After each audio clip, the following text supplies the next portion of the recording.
Back to my YouTube channel baby step tutorials. आज हम CIB ABM की module B का यूनिट 13 स्टार्ट करेंगे, जो कि है सैम्पलिंग मेथड्स। ठीक है, अब इस चैप्टर में क्या है ना, इंपॉर्टेंट चैप्टर है, मॉड्यूल भी बहुत इंपॉर्टेंट है। इस चैप्टर में क्या है ना कि जैसे जो हम सैम्पल्स लेते हैं, जैसे हम कोई बहुत ज़्यादा हमें डेटाबेस दे रखा है, अब हम उस डेटाबेस से हमें कोई रिजल्ट चाहिए, एनालिसिस करते हैं, हम इंडाइसिस बनाते हैं। अब हमें बस इतना सारा डेटा है, हम उसको सारा तो यूज़ नहीं कर सकते ना, तो हम क्या करते हैं ना, उनसे थोड़े थोड़े किसी एक डेटा से कुछ ले लिया, किसी एक डेटा से कुछ ले लिया, ठीक है ना। उसके बाद हम उनको एनालिसिस करते हैं और उस एनालिसिस से जो रिजल्ट आता है, तो हम एक एजम्पशन या एक अनुमानित रिजल्ट निकाल लेते हैं ना कि ये हमारा है, ऐसा है तो ऐसा होगा। हम नहीं करते हैं कि इतने लोग पढ़े लिखे हैं, इतने लोग नहीं, तो हम लिटरेट इलिटरेट वाला एक रेशियो निकालते हैं। तो हम कैसे निकालते हैं, हमने एक पर्टिकुलर एरिया के कुछ लोग लिए, जैसे कहीं की आपकी जगह का जो डेंसिटी है वो 100 पीपल का है, ठीक है। आपने क्या किया, उसमें से 25-30 ले लिया, आपने वहाँ का देखा कैसे है और आपने फिर रेशियो निकाल दिया, ठीक है। ये एक एग्जाम्पल है, मतलब इस टाइप से आपका होता है, ठीक है ना। अब देखिए यहाँ पे जो हम टर्मिनोलॉजी यूज कर रहे हैं, पॉपुलेशन यूज कर रहे हैं, ठीक है। किसके लिए, सैंपल जैसे हम लेंगे उस मतलब पर्टिकुलर चीज के लिए पॉपुलेशन यूज कर रहे हैं। बट पॉपुलेशन का मीन्स यहाँ पे ये नहीं है कि हम पीपल की बात कर रहे हैं या लोगों की बात कर रहे हैं। यहाँ पे आइटम्स जो है या कोई भी चीज है, मतलब इंसान के अलावा जो भी आइटम्स, हम चेयर्स वगैरह ले रहे हैं या कोई और एनालिसिस कर रहे हैं, तो उस सबको भी हम पॉपुलेशन ही बोल रहे हैं इसमें, इस चैप्टर में, ठीक है ना। स्टैटिस्टिशियन यही यूज करते हैं, पॉपुलेशन वर्ड यूज करते हैं, ठीक है ना। अब उसके बाद चलिए देखते हैं क्या होता है कि सैंपल क्या होता है ना, कि जो पॉपुलेशन में से हम एक पर्टिकुलर चूज करते हैं, जो पर्टिकुलर पोर्शन चूज करते हैं, वो सैंपल होता है, ठीक है ना। जैसे आपके पास 100 है, उसमें से आपने 20-30 चूज कर लिया, तो वो 30-20 जो पॉपुलेशन से निकल के अलग हिस्सा होता है, उसको हम सैंपल्स बोलते हैं, ठीक है। अब इसमें क्या हुआ, पैरामीटर्स क्या होते हैं, जब हम इसके लिए कुछ पर्टिकुलर टर्म्स डिफाइन कर देते हैं, ठीक है ना, कि ये चीज़ है, इसमें ये फीचर्स हैं, या इसका ये है, इससे हमने इस मेजरमेंट के थ्रू इस सैंपल को अलग किया, तो वो हमारे पैरामीटर्स होते हैं, ठीक है ना। पैरामीटर्स कैसे हो गए, जैसे मैंने बताया था कि पढ़े लिखे लोग कौन है, तो ये हमने पैरामीटर डिसाइड कर लिया कि हम जो पॉपुलेशन में से सैंपल निकालेंगे उसका एक पैरामीटर ये है, ठीक है ना। तो ये पैरामीटर होता है, मैं अभी आपको टर्मिनोलॉजी बता रही हूँ। मैं इसका एक वीडियो जो आपका ग्रॉस कीवर्ड्स वगैरह दे रखे हैं एंड में, वो आपका मतलब चैप्टर आपने बुक देखी होगी, तो बुक के एंड में भी दे रखा है, उसको भी मैं एक बार डिस्क्राइब करूंगी, मैंने उसका PPT बना लिया है। तो पहले चैप्टर फिनिश कर लेते हैं सैम्पलिंग मेथड का, फिर उसके बाद मैं आपको वो वीडियो भी प्रोवाइड करवा दूंगी, ठीक है।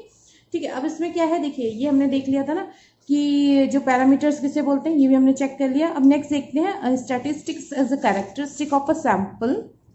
पैरामीटर कैरेक्टरिस्टिक्स ऑफ पॉपुलेशन को इंपॉर्टेंट नहीं है। अब देखिए नेक्स्ट है टाइप ऑफ सैम्पलिंग। सैम्पलिंग्स किस टाइप से होते हैं, अब सैम्पलिंग्स ना बहुत टाइप से हो सकती हैं। तो जो हमें मेथड दे रखे हैं, मतलब बहुत सारी अंदर दे रखी है, पर मेन 2 हैं जिसके अंदर वो सारी सैम्पलिंग्स आती हैं। तो वो 2 कौन कौन से हैं, नॉन रैंडम और जजमेंट सैम्पलिंग, और रैंडम और प्रोबेबिलिटी, ठीक है ना। नॉन रैंडम तो क्या हो गया कि आप रैंडमली नहीं कर रहे हो, आपने एक जजमेंट बना लिया अपना, उस हिसाब से चूज कर रहे हो। रैंडमली है कि आप रैंडमली पिक कर रहे हो, लेकिन एक बार देख लेते हैं डेफिनेशन, ठीक है ना। देखिए अब आपका जो नॉन रैंडम है, उसमें देखो क्या दिया है, पर्सनल नॉलेज और experience are used to identify the items from the population that are needed to be included in sample, ठीक है। वही चीज जो मैंने बोली, इट मीन्स क्या है कि आप अपने एक्सपीरियंस को यूज कर रहे हो, या आपके पास जो नॉलेज है, आपको जो पर्टिकुलर डेटा चाहिए, आप उस हिसाब से अपने पॉपुलेशन में से, सैंपल में से निकाल रहे हो आइटम्स को, ठीक है। सैंपल निकाल रहे हो और उसको यूज कर रहे हो कोई भी सैम्पलिंग करने के लिए, ठीक है। लेकिन नॉन रैंडम और प्रोबेबिलिटी क्या हुई कि आपके पास एक पॉपुलेशन है जिसमें सभी के पास फेयर चांस है कि वो सिलेक्ट हो सकता है उस चीज में, ठीक है ना, फेयर चांस है। इसमें क्या होता है ना कि आपको जो रैंडम है ना, प्रोबेबिलिटी है इसमें। देखिए प्रोबेबिलिटी पे लास्ट टाइम भी प्रोबेबिलिटी आपको कोई यूनिट नहीं दे रखा है CIB के किसी भी बुक में, किसी भी 3 मॉड्यूल्स में प्रोबेबिलिटी का कोई यूनिट नहीं है, कोई भी खास मेंशन नहीं है। लेकिन लास्ट टाइम भी 3 to 4 नंबर के क्वेश्चंस आए थे प्रोबेबिलिटी से रिलेटेड, ठीक है ना। तो प्रोबेबिलिटी बहुत इंपॉर्टेंट है, इसका भी मैं एक वीडियो प्रोवाइड करूंगा नुमेरिकल्स, और बहुत ईजी था, आप विश्वास नहीं करोगे। 3 से 4 नंबर के क्वेश्चंस ऐसे थे कि एक बॉल है आपके पास, तीन कलर की बॉल दे रखी है, क्वेश्चन मैं बता रही हूँ किस टाइप से था कि 3 कलर की बॉल दे रखी है, आपको उसमें से रेड निकाल ली, आपने उसको साइड कर दिया, प्रोबेबिलिटी बताइए कि ब्लू आने का क्या चांसेस है, या फिर आपने जो ऊपर पिक किया वो ब्लू निकला, तो क्या उसकी क्या प्रोबेबिलिटी। इस टाइप से जो बेसिक प्रोबेबिलिटी के क्वेश्चंस होते हैं ना, उस टाइप से क्वेश्चंस थे 3 to 4 मार्क्स के, विद रिप्लेसमेंट, विदाउट रिप्लेसमेंट, उसका भी मैं पीपीटी दूंगी आपको, क्योंकि इसमें बुक में कहीं मेंशन नहीं, बस इस सैम्पलिंग मेथड्स में प्रोबेबिलिटी वगैरह है थोड़ी सी, लेकिन बहुत इंपॉर्टेंट है। 3 to 4 नंबर का, उससे लास्ट टू लास्ट ईयर भी शायद 3 to 4 नंबर में ही कुछ आया था, तो लगातार आ रहा है। और अगर मैं कह रही हूँ नहीं भी आता है, तो अगर 2 नंबर का भी आ जाता है तो आपके 2 नंबर सिक्योर हो जाते हैं, ठीक है ना। अब चलिए नेक्स्ट देखते हैं बायस्ड सैंपल क्या होता है। बायस्ड सैंपल क्या होता है कि जिसमें क्या होता है ना, पब्लिक का जो ओपिनियन है आपको डायरेक्ट रिफ्लेक्ट नहीं करता है, मतलब फेयर रिफ्लेक्शन नहीं होता है पब्लिक ओपिनियन का, इसमें बायस्ड होता है, ठीक है ना। इसमें क्या होता है ना, इसमें एरर आ सकती है। इस जो हमारा रिजल्ट आता है ना बायस सैंपल का, इसमें एरर होती है। क्यों? क्योंकि पब्लिक ओपिनियन रिफ्लेक्ट नहीं करता, इसमें बायसिंग होती है। जैसे हम जब कोई चीज़ सिलेक्ट कर रहे हैं, हमें पता है इसका ये है, हम उस हिसाब से सैंपल सिलेक्ट करते हैं ताकि हमारे फेवर में रहे रिजल्ट, ठीक है ना। तो इसको बायस्ड सैंपल बोलते हैं। अब रैंडम सैंपलिंग क्या होती है, ठीक है। रैंडम सैंपलिंग ना 4 टाइप से होती है, ठीक है ना। देखिए जजमेंटल में तो आप सिलेक्ट करके ले रहे हो तो उसमें कुछ नहीं है, मेन आपका जो है ना रैंडम सैम्पलिंग के टाइप्स वगैरह हैं। तो रैंडम सैम्पलिंग में आपका जो ये पहला दे रखा है वो है सिंपल रैंडम सैम्पलिंग। इसमें क्या होता है सिंपल रैंडम सैम्पलिंग में कि जो आपके पास दे रखा है, जो भी पॉपुलेशन दे रखी है, उसमें सबके पास पॉसिबल है कि सबको इक्वल प्रोबेबिलिटी है कि कोई भी सिलेक्ट हो सकता है, ठीक है ना। मतलब आपके पास क्या है ना, जैसे वही जो आपको पहला डेफिनेशन हमने पढ़ा था कि एक पॉपुलेशन है, उसमें आपके पास फेयर चांस है कि कोई भी सिलेक्ट हो रहा है, ठीक है ना, एंटायर पॉपुलेशन में से।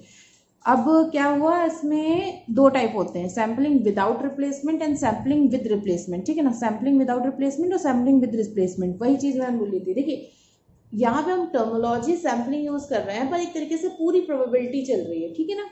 तो आपके जो क्वेश्चंस आएंगे इसमें, इसके जो न्यूमेरिकल्स बनेंगे वो भी प्रोबेबिलिटी यूज करके ही हैं सारे। अब क्या है सैम्पलिंग विद, अब देखो ये तो आपके 2 हो गए, sampling without replacement, sampling with replacement. अब देखिए इसमें कुछ अंदर ज़्यादा समझने वाला नहीं है।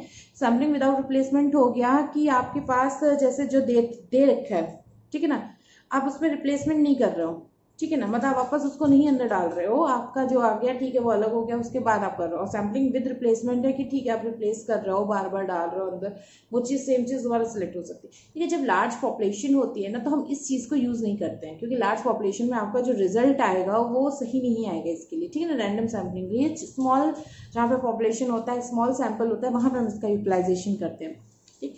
नेक्स्ट हमारा दे रखा है सिस्टमैटिक सैम्पलिंग। सेकेंड पॉइंट आपका दे रखा है सिस्टमैटिक सैम्पलिंग। सिस्टमैटिक सैम्पलिंग में क्या होता है ना कि इसमें क्या होता है, सिलेक्ट करते हैं जो हम वो होते हैं ना, वो सिस्टमैटिक होते हैं। जैसे हमने कैसे, देखिए मैं आपको एग्जाम्पल के थ्रू समझाती हूँ।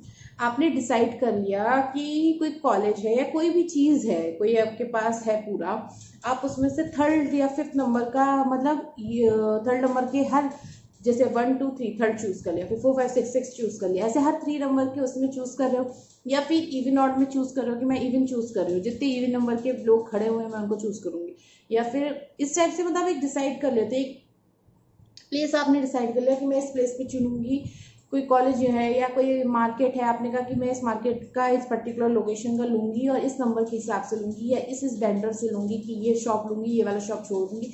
तो जब आप पूरा सिस्टमेटिक प्लान आउट कर लेते हो ना, आप पहले से डिसाइड कर लेते हो, एक वो बना लेते हो अपना डायग्राम कि हम इस हिसाब से करेंगे, तो वो सब जो होता है ना वो सिस्टमेटिक सैम्पलिंग होता है, ठीक है ना।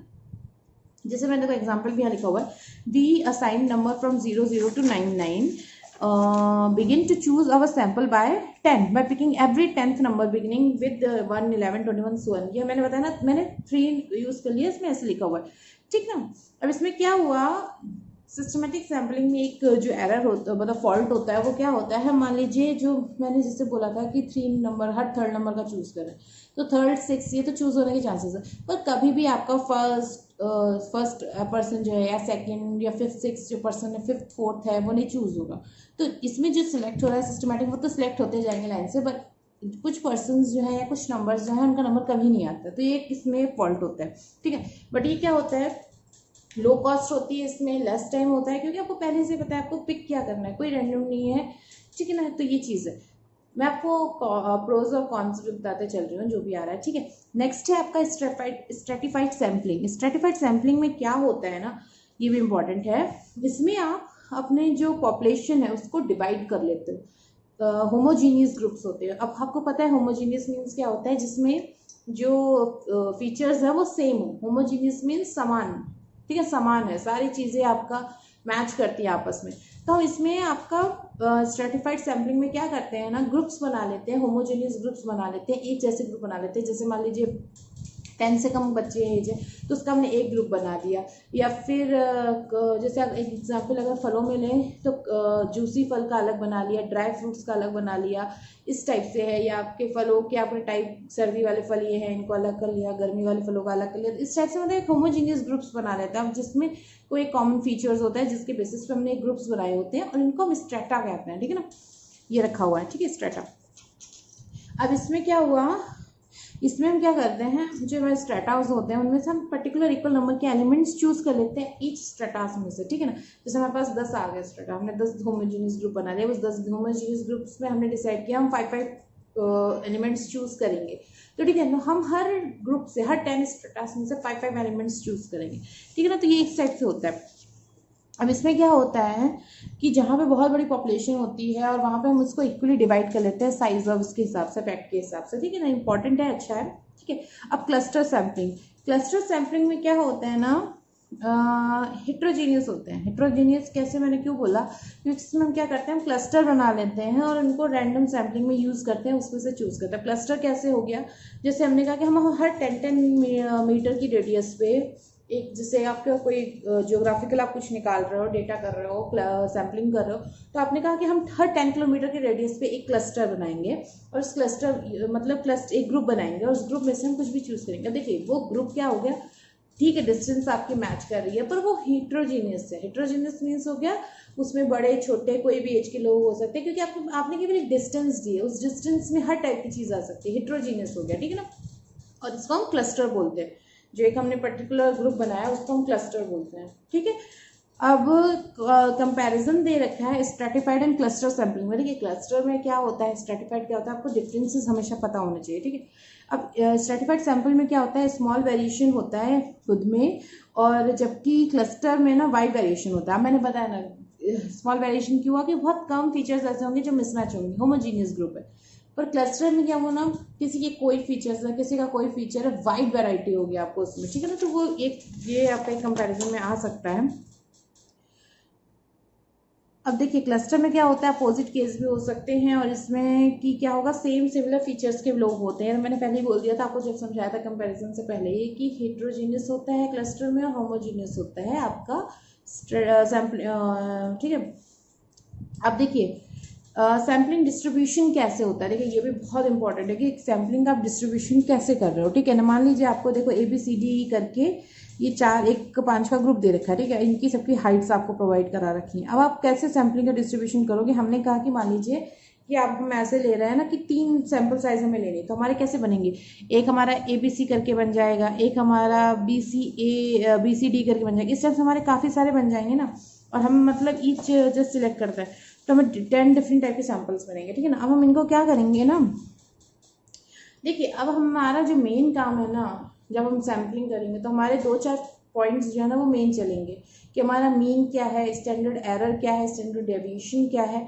तो ये 3-4 पॉइंट्स मतलब हमारे समझ लीजिए थ्रू ऑफ चैप्टर में हम न्यूमेरिकल्स इसी के लिए सॉल्व कर रहे हैं, हम यही वैल्यूज निकालेंगे। ठीक है, तो मीन आपको पता है कैसे निकालते हैं, कि आपको जितना डेटा दे रखा है उसको ऐड करेंगे, और जितने n है मतलब जितना नंबर है, जितने नंबर आपने निकाले, जैसे मान लीजिए आपने 10 एलिमेंट्स निकाले तो 10 से डिवाइड कर देंगे 3। अब जैसे हमने यहाँ बोला था कि 3% की हाइट हम ले रहे हैं, 3% चूज करने हैं, ABCD 5 ग्रुप्स हैं, आप उसमें से 3% चूज कर रहे हो, तो आपको 3% एक ग्रुप में, तो आप पहले जो तीनों की हाइट है उनको ऐड कर लोगे और फिर 3 से डिवाइड कर दोगे, तो आपको मीन निकल आएगा उस ग्रुप के लिए। ठीक है, तो ये हो गया मीन हो गया।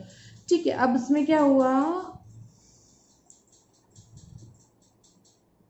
वही है सैम्पलिंग डिस्ट्रीब्यूशन जो है पॉसिबल वैल्यूज का डिस्ट्रीब्यूशन होता है, और ठीक है पॉपुलेशन में जो होता है।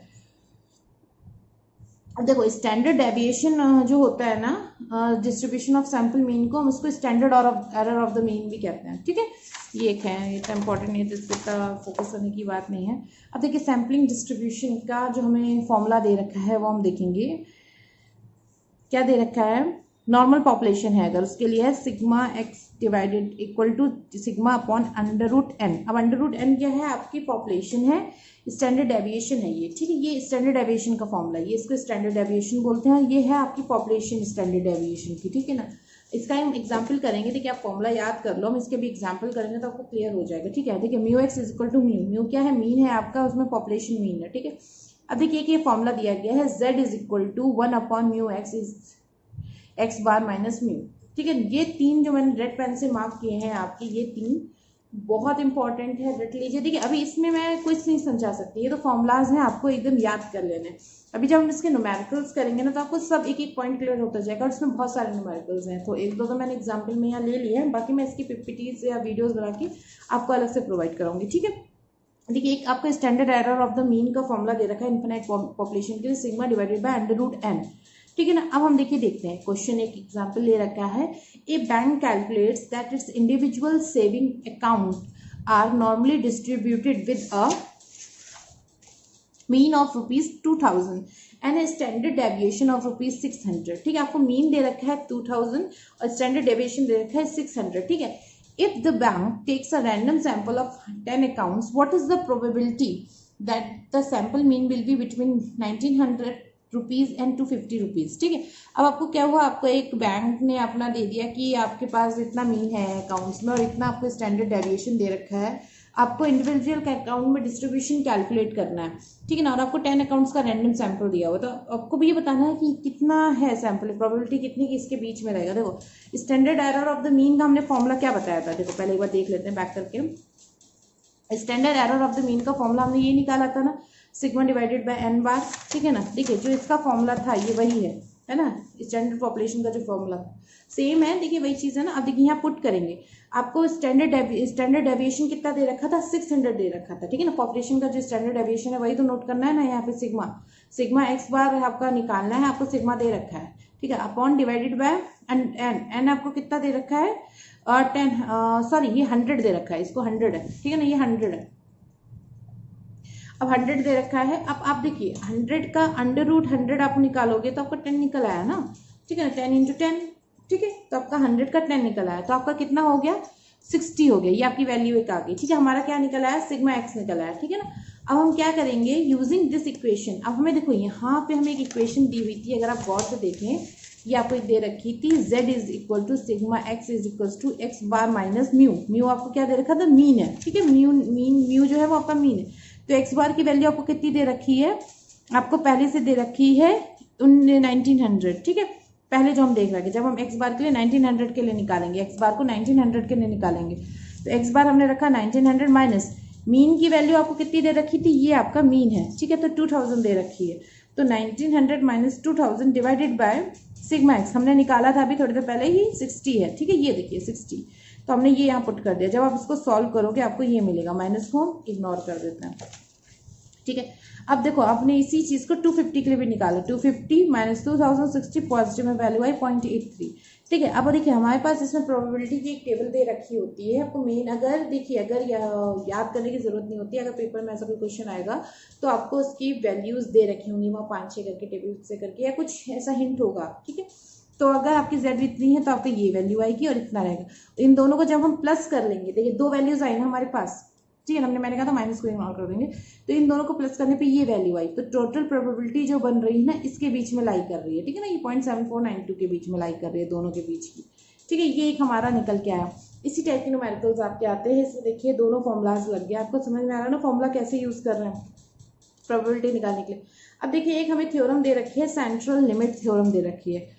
ठीक है, अब इसमें क्या होता है कि जो मीन होता है इक्वल पॉपुलेशन में मीन को कर देते हैं regardless of the sample size even if the population is not normal. ठीक है, सेंट्रल लिमिट थ्योरम का जो न्यूमेरिकल होता है ना, जब हम इसमें मैं आपको बता देती हूँ, थ्योरी इतनी इंपॉर्टेंट नहीं है, इसका न्यूमेरिकल बहुत इंपॉर्टेंट है। ठीक है ना, वो मैं आपको उसका वीडियो एक अलग से बताऊंगी, क्योंकि उसमें बहुत अच्छे क्वेश्चंस हैं जो पेपर में आते भी हैं, और थोड़ा सा देखिए करने में बहुत ईजी है लेकिन समझाने में थोड़ा सा टाइम लगेगा। ठीक है, तो उसके लिए मैं आपको नेक्स्ट वीडियो प्रोवाइड करूँगी। ठीक है, अब इसमें क्या होता है, this relationship between the shape of the population distribution and the shape of the sampling mean is called the central limit theorem. ठीक है, मीन्स क्या हुआ, सेंट्रल लिमिट थ्योरम हम किससे बोल रहे हैं कि जो हमारा रिलेशनशिप होता है किसमें कि एक हमें पॉपुलेशन डिस्ट्रीब्यूशन दिया गया है और एक हमने सैम्पलिंग के लिए निकाल रखा है जो अपना डिस्ट्रीब्यूशन, और इसका जो मीन होता है उसको हम कहते हैं central limit theorem, central limit theorem. ठीक है, अब देखो सैंपल साइज जैसे इंक्रीज होती है ना तो हमारा जो सैम्पलिंग डिस्ट्रीब्यूशन का मीन होता है वो नॉर्मल की तरफ जाता है, ठीक है। अब ये इतना इंपॉर्टेंट नहीं है, ये सब मैंने बस ऐसे समझने के लिए लिखा था, चलिए इतना इंपॉर्टेंट नहीं। अब चलिए न्यूमेरिकल्स देखते हैं डायरेक्ट थ्योरम। ठीक है, यहाँ पे न्यूमेरिकल एक देखेंगे तो और समझ में आ जाएगा। एक और न्यूमेरिकल हमें दे रखा है प्रोबेबिलिटी वाला, उसके लिए तो मैं आपको अलग से प्रोवाइड करूँगी सेंट्रल लिमिट थ्योरम के लिए। देखिए मैंने न्यूमेरिकल और लिखा है, this distribution has a mean of ₹19,000 and a standard deviation ₹2,000। If we draw a random sample of 30 tailors, what is the probability that earnings will average more than इतना इतना annually. देखिए उसी की टाइप से है, sigma under root n bar sigma standard error निकालेंगे 2030 से, तो ये आपके वैल्यू आ गई, ठीक है, ये वैल्यू आई। अब इसमें एक्स बार हमें दे रखा है, कितना दे रखा है 19,750, ये दे रखा है ना। उसके बाद हम अपना इसमें वैल्यू पुट करेंगे, जेड की वैल्यू डाल के -19,000 आपको मीन दे रखा है और ये आपकी वैल्यू आपने स्टैंडर्ड एरर की निकाली ली थी, ठीक है। ये आप वैल्यूज पुट करेंगे और ये आपका आंसर आ जाएगा, ठीक है। तो ये आपकी वैल्यूज पुट होंगी, ठीक है। वही चीज़ है जो हमने पीछे पढ़ा था, ज़्यादा नहीं है, बस आपको दो चीज़ें याद रखनी है। एक आपको जेड का फॉर्मूला याद रखना है, जो ये जेड का फॉर्मूला दे रखा है, और एक आपको ये फॉर्मूला याद रखना है। ये बस दो फॉर्मूलाज अगर आपको याद है तो आप ये प्रोबेबिलिटी के डिस्ट्रीब्यूशन की जो वैल्यूज है किसी के लिए आपको दे रखा है वो आप इजिली कर सकते हो, ठीक है। अब देखो अगर स्टैंडर्ड एरर डिक्रीज हो रही है तो पॉपुलेशन जो सैंपल मीन है वो क्या होगा, पॉपुलेशन मीन के बिल्कुल क्लोजर वैल्यू पे होगा, ठीक है, बिल्कुल पास जा रहा होगा, वो हमारा हो गया। अब देखिए हम देखते हैं फाइनाइट पॉपुलेशन मल्टीप्लायर क्या होता है। देखिए ये जो वैल्यू है ना, ये फाइनाइट पॉपुलेशन मल्टीप्लायर होती है। मीन्स क्या हुआ, अभी तक हम बात कर रहे थे इन्फिनिट पॉपुलेशन की, आपके पास पॉपुलेशन है, आपने उसमें सैंपल निकाले पर आपको पता नहीं है कितनी पॉपुलेशन है। पर अब एक टाइम आया जब आपको पता है कि आपके पास इतनी पॉपुलेशन है या इतने आइटम्स हैं, ठीक है, तो इतना तो फॉर्मूला सेम रहता है sigma n under root n bar तक, ठीक है। लेकिन इसके बाद ये जो होता है एन आपका जो है पॉपुलेशन है, साइज ऑफ पॉपुलेशन है कैपिटल एन, ठीक है, माइनस एन क्या हुआ, साइज ऑफ सैंपल है, तो n minus n divided by n minus one, मतलब आपका जो पॉपुलेशन है उसमें से आप सैंपल माइनस कर दे रहे हो, ठीक है। ये देखो लिखा हुआ है n is equal to size of population, small n is equal to size of sample, ठीक है। चलिए क्वेश्चन देख लेते हैं। इसमें आपको दिया है कि इन पॉपुलेशन ऑफ 20 टेक्सटाइल, आपको पता है 20 टेक्सटाइल्स कंपनीज हैं of the same size, all which are experiencing excessive labor turnover. Our study indicates that the standard deviation of the distribution of annual turnover is 75 employees, ठीक है। If we sample 5 of these textile company without replacement and wish to compute the standard error of the mean, अब देखिए आपको यहाँ पे क्या निकालना है, ये निकालना है ना, सिग्मा ये सब आपको दे रखा है। सिग्मा की वैल्यू कितनी दी थी, 75 एम्प्लॉइज की बात की थी ना उसने, तो वो हमने 75 पुट कर दिया। अब देखिए सैंपल साइज की कितने की बात हो रही है, 5, ये देखिए सैंपल साइज 5 की बात हो रही है ना, तो यहाँ पे हमने अंडर रूट 5 रखा divided by under root whole under root का किसका रखा 20 आपका क्या था, 20 टेक्सटाइल कंपनीज थी ना, तो कैपिटल एन क्या हुआ 20 माइनस 5 डिवाइडेड बाय 20 माइनस 1, ठीक है। जब हम इसको सॉल्व करेंगे कैलकुलेटर से, आपको कैलकुलेटर अंदर अलाउड होता है, आप उस पर इजिली सॉल्व कर सकते हो। जब हम सॉल्व करेंगे तो हमारी ये वैल्यू आएगी, तो ये हमारी फाइनाइट पॉपुलेशन के स्टैंडर्ड एरर है, ठीक है। अब देखिए जब भी सैम्पलिंग फ्रैक्शन आप कर रहे होते हो और उसकी वैल्यू 0.05 से लेस जाती है तो हमें पॉपुलेशन मल्टीप्लायर की ज़रूरत ही नहीं होती, जो ये n-1 का पॉपुलेशन दे रखा है, ठीक है। इसी के साथ क्या है ना, हमारा जो यूनिट 13 है सैम्पलिंग मेथड्स, ये कंप्लीट हो जाता है, ठीक है। अभी देखिए इसमें बहुत ये टॉपिक ज़रूर कंप्लीट हो गया है, पर इसके 3-4 पीपीटीज वीडियोस मुझे देने पड़ेंगे आपको, क्योंकि एक तो मैं आपको इसके कीवर्ड से रिलेटेड दूंगी जिसमें एक बार ये छोटा सा ब्रीफली दोबारा हम डिस्कस कर लेंगे। सेकंड मैं आपको वीडियो प्रोवाइड कराऊंगी जिसमें आपको न्यूमेरिकल से रिलेटेड होगा, सेंट्रल लिमिट थ्योरम की न्यूमेरिकल कराऊंगी, ठीक है। और भी एक दो अगर कोई अच्छे से न्यूमेरिकल मिलते हैं तो हम एक रिवीजन के लिए देख लेंगे उसको भी, ठीक है। क्योंकि अभी इसमें मैंने आपको कॉपी में ऑलरेडी लिखा हुआ पढ़ाया तो उतना क्लियर नहीं होता है, उसमें मैं आपको पीपीटी में एक एक लाइन कैसे आई, कैसे क्या यूज़ हुआ, उसके हिसाब से समझाऊंगी, ठीक है। तो thank you so much for watching this video. अगर कुछ भी क्लियर नहीं हुआ है आप मेरे कमेंट सेक्शन में बोल सकते हो, या कोई सजेशन है वो भी आप मुझे कमेंट सेक्शन में दे सकते हो। Thank you so much for watching this video, और अगर आपको पसंद है तो प्लीज़ मेरे चैनल को सब्सक्राइब जरूर कीजिएगा। Thank you.